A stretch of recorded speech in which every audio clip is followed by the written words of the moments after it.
हनुमान जी के घमंड भरे प्रसंग में एक और महत्वपूर्ण घटना रामायण में मिलती है। जब हनुमान जी लंका में थे, उन्हें एक दिव्य पुष्पक विमान दिखाई दिया गया जो रावण के भानप से चुराया गया था। हनुमान जी ने अपनी वीरता और दिव्य शक्तियों का परिचय दिया। लंका के नागरिक और राक्षसों को उनकी अद्भुतता में विश्वास नहीं हुआ। एक समय ऐसा आया जब रावण की बहुत सारी सेनाएं हनुमान जी पर टूट पड़ीं। इस पर हनुमान जी ने थोड़ा घमंड दिखाया और कहा, मैं एक सीमित रूप में आया हूँ, लेकिन मेरे साथ मेरे प्रभु श्री राम का अंश है और उनकी कृपा मुझ में विराजमान है।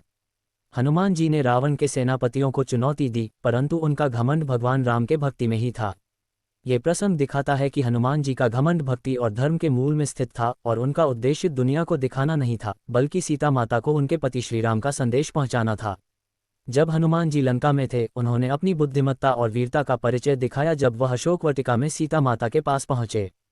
हनुमान जी ने अपनी महाकाय रूप दिखाकर आशीर्वाद दिया और राक्षसों को आश्चर्यचकित कर दिया।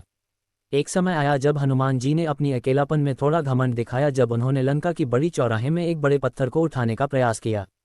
उन्होंने ये कहा, मैं जितना भी करता हूँ ये सब भगवान राम की कृपा से ही हो रहा है। मेरा ये घमंड नहीं होना चाहिए। हनुमान जी ने फिर वह पत्थर अपनी छाती पर रखा और बताया कि सब कुछ भगवान की कृपा से हो रहा है। ये घटनाएं हनुमान जी के अनन्य भक्तिभाव और समर्पण को दिखाती हैं, जिससे वे आपत्तियों का सामना करते हुए भी धैर्य बनाए रखते हैं और भगवान की आराधना में रत रहते हैं। एक बार जब हनुमान जी लंका में थे, वह अपनी बुद्धिमत्ता का प्रदर्शन करते हैं। रावण ने एक विदेशी ब्राह्मण को बुलाया और उसे एक उदाहरण के रूप में हनुमान की बुद्धिमत्ता को देखने के लिए कहा। ब्राह्मण ने हनुमान जी से पूछा, तुम वानर हो, इसलिए तुम्हें बुद्धिमत्ता का अधिकार नहीं हो सकता। हनुमान जी ने इस पर उत्तर दिया, बुद्धिमत्ता व्यक्ति के गुण से नहीं, उसके ज्ञान और आदर्शों से होती है।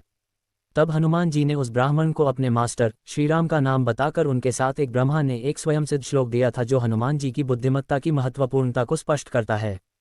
इस प्रकार हनुमान जी ने अपनी